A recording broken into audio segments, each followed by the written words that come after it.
Alright, so it has been a while, but we did do an example or two like this. So we're going to have to think back all the way to last Tuesday. It's been a while. But we're going to try to analyze the position, velocity, and acceleration and try to arrive at any answers that they're asking for. So we have two problems to work out here.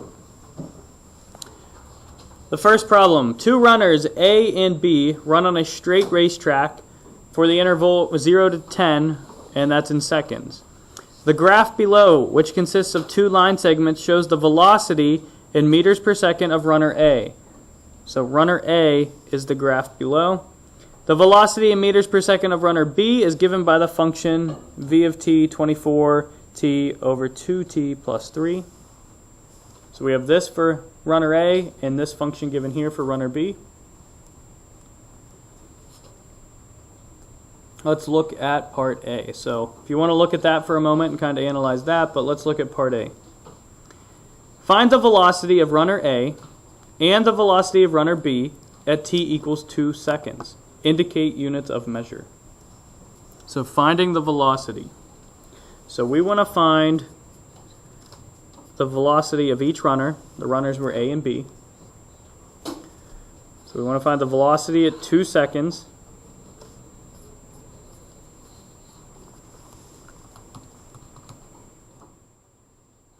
So how can we find the velocities? We want to find the velocity of both runners at time t equals 2.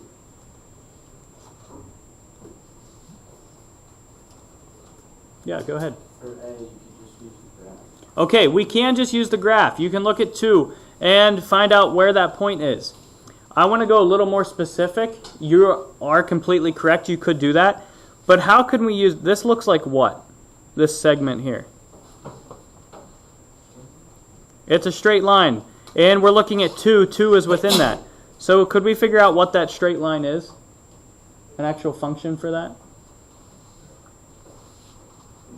Yeah, what would our line be? The equation of our line.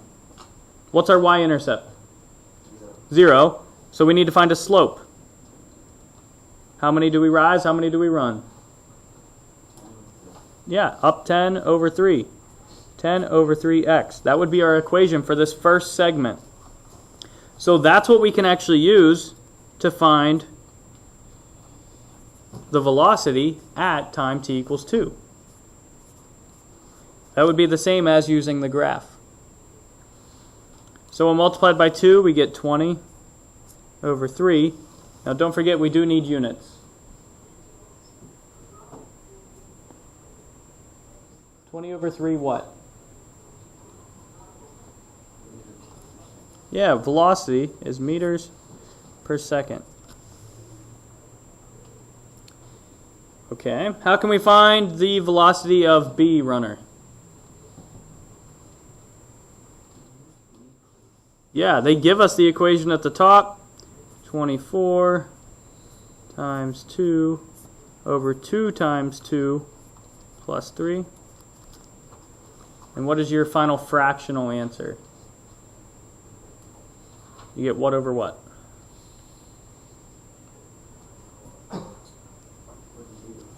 48 divided by 7.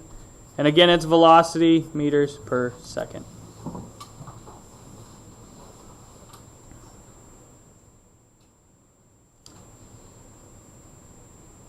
So for B, it was easy. We just took the equation that they gave us. A, again, you could just look at the graph and determine what that is. You're not going to get an exact answer here because they don't have grid lines. You could get a close estimate. But that's why creating this equation of the line, and then you plug in, you can get your exact answer.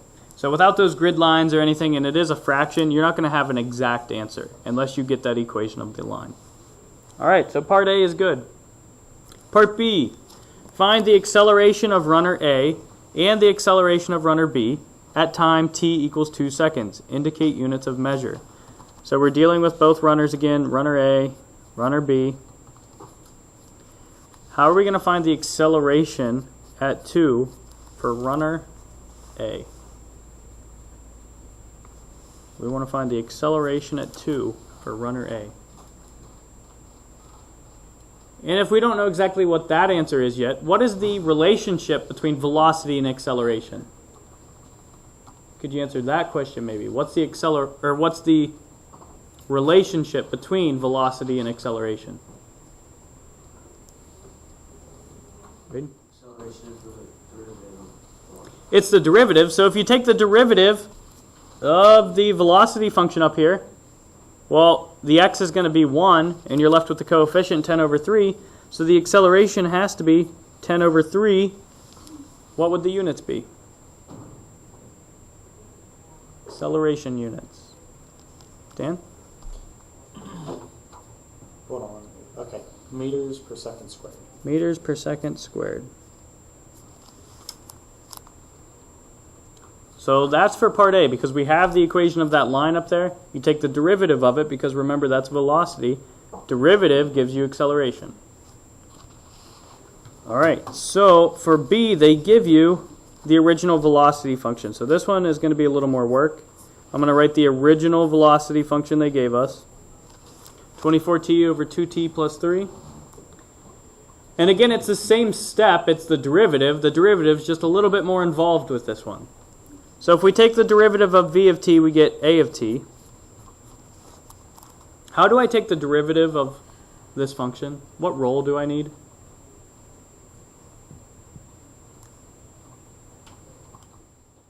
What rule do I need?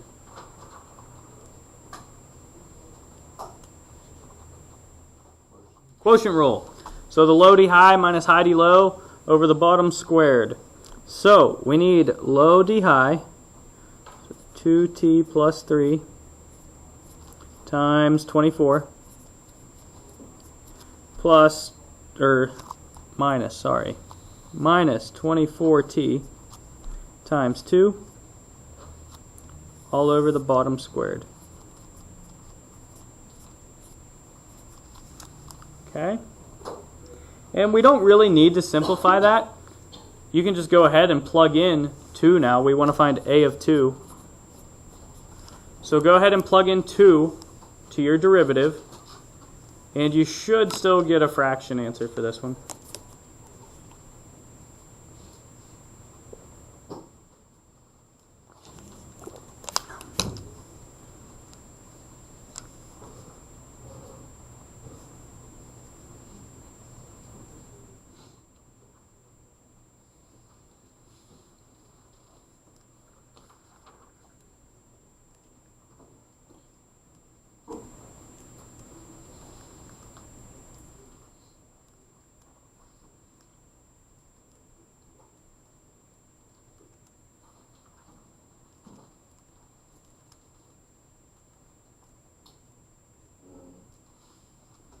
Everybody have the fractional answer? I could get the decimal. I don't have the decimal, but I could get the decimal. You have a decimal answer? Yes. Okay, what's your decimal answer? 1.469 meters per second squared. Okay, that is the decimal answer. Did anybody have the fractional answer? 72 over 49. Yeah, 72 over 49. So you could have had either of those answers, 1.469 meters per second squared or 72 divided by 49 meters per second squared.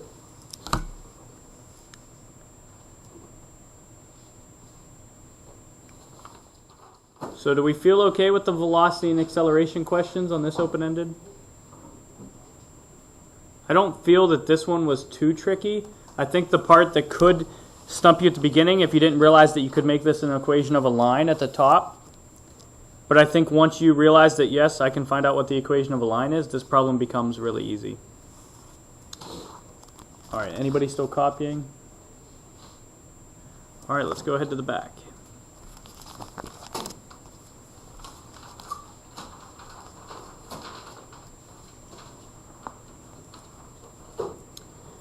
An object moves along the x-axis with an initial position of x of 0 equal to 2. The velocity of the object at time t greater than or equal to 0 is given by the function v of t equals sine pi over 3t. So that's a velocity function. They give us the original position, and we know it's moving along the x-axis, and the time is greater than or equal to 0. So there's some important information in there. We want to know what is the acceleration of the object at t equals 4.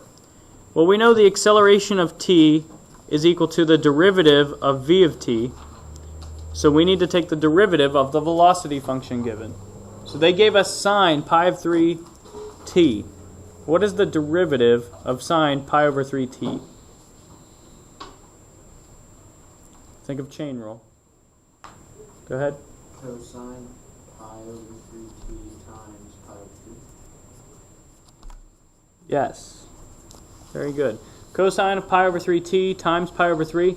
Now, I can't remember if it was this class or not, but I was checking a few papers in one of the classes, and I'll just mention it because I don't remember which class it was.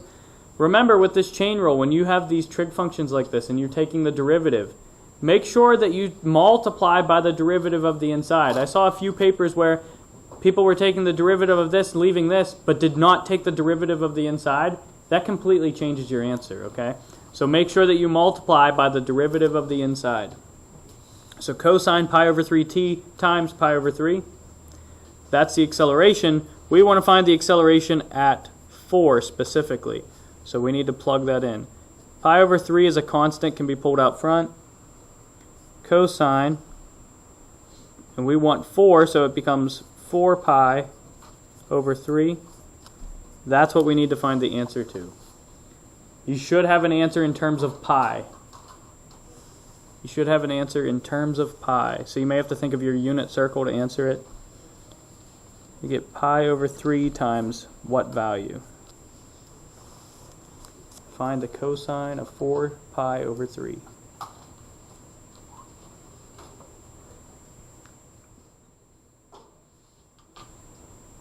Anybody have that value? Of just the cosine 4 pi over 3? Negative 1/2. Okay. And if we multiply our two answers, we get a final answer of negative pi over 6.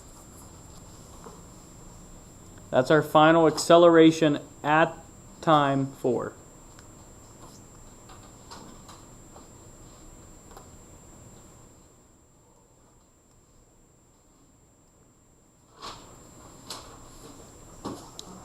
All right, let's take a look at part B.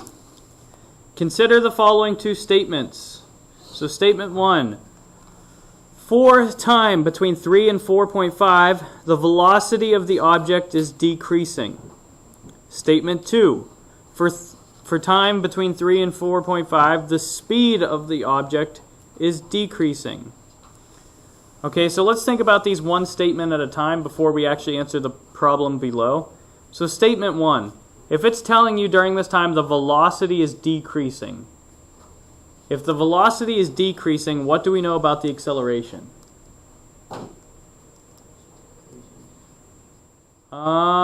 Not that it's necessarily decreasing. It's negative. It's just negative. The acceleration could be constant, it just has to be a negative value. So we know in this situation they're describing a of t as being negative. So a of t is negative in that situation. Statement 2, if we're thinking just specifically about this, if the speed of the object is decreasing, what do you know to be true? Specifically the speed. So they're not talking velocity. If the speed is decreasing, what do we know? I think we had a couple questions last week about this. I know it's been a while. If you want to look back, you can look back. If the speed is decreasing, what do we know?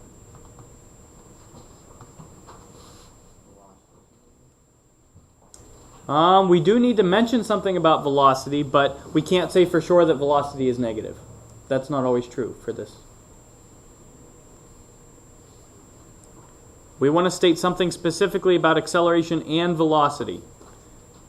So, stating something about those two, knowing that the speed is decreasing.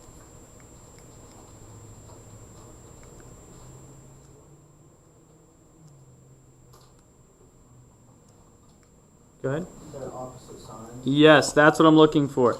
So a of t and v of t, opposite signs.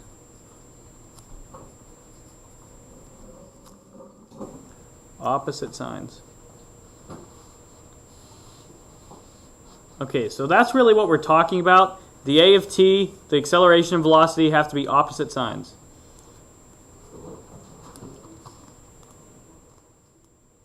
Question, Ariana? All right, so the question below says, are either or both of these statements correct? For each statement, provide a reason why it is correct or not correct. So let's specifically just start with the first one. So we're going to talk about statement 1.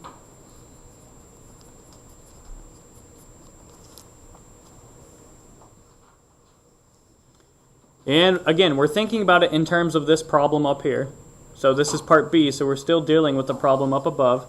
So on that interval, we want to determine, is this true from 3 to 4.5? Is it true that the velocity is decreasing?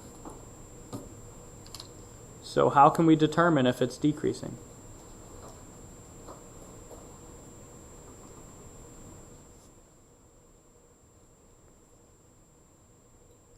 We know what has to be true if it's decreasing.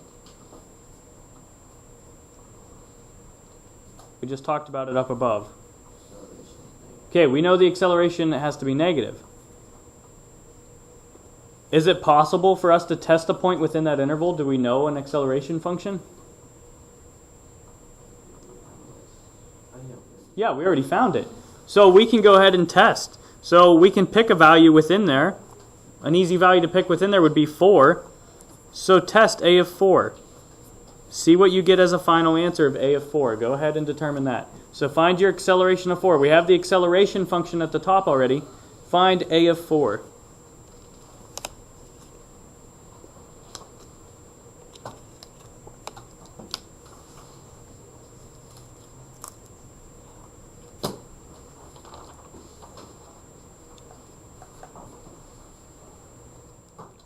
Okay, we found the acceleration at the top. Did we already find a of 4 too? Yeah, we've already done that work too, so we really don't have to do it over again. What was our answer? Negative pi over 6. So what conclusion can you state about this statement 1? Okay, this was a negative value. Since it is negative,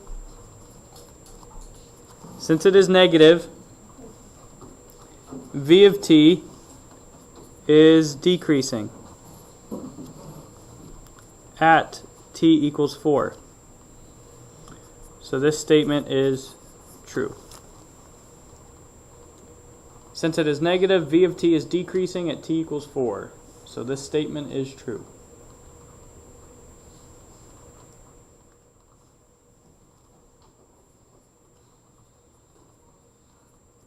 We're going to look at statement 2.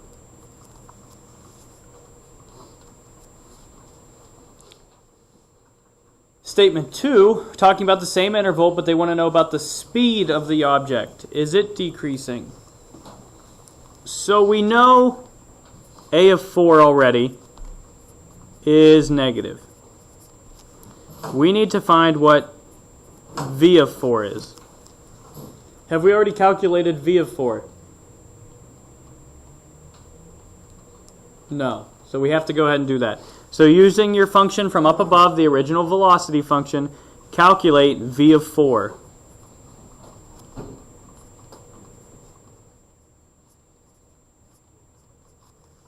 Calculate v of 4.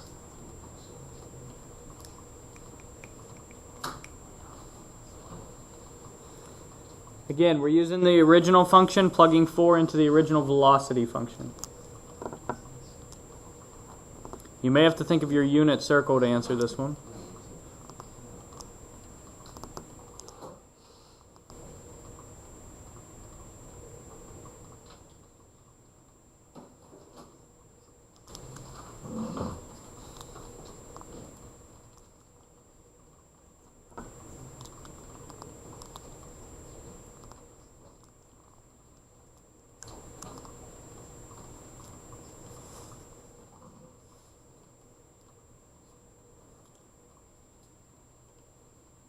Garrett, I see you looking. Did you find one yet? Negative square root of 3 over. Yeah, negative Square root of 3 over 2. So now what can we state about our conclusion? We know the acceleration and velocity at that point, so what does that tell us about the speed?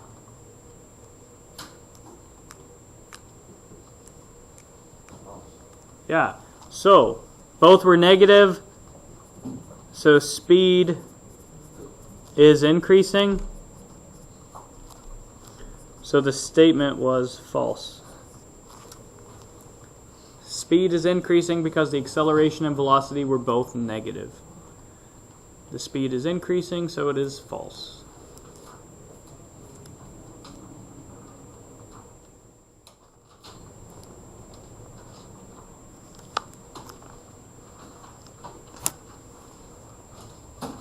Okay, so like I said, I know it's been a while since we've had class because of the break, and you do have some time, but I want you to use that time to work on some homework. That way you can get caught up if you didn't have your papers over break, since we didn't know we were going to be out for those 3 days. If you need to get caught up on homework, get caught up, or work on this current one. This current homework assignment is 3 pages, and there's a couple problems that are like open-ended problems, so take your time and work on those. And I am going to figure out which problem was put on the teacher page incorrectly. There was a wrong answer. I'll figure out which one that is, and I will get a correct answer uploaded. Mr. Cirincione, can I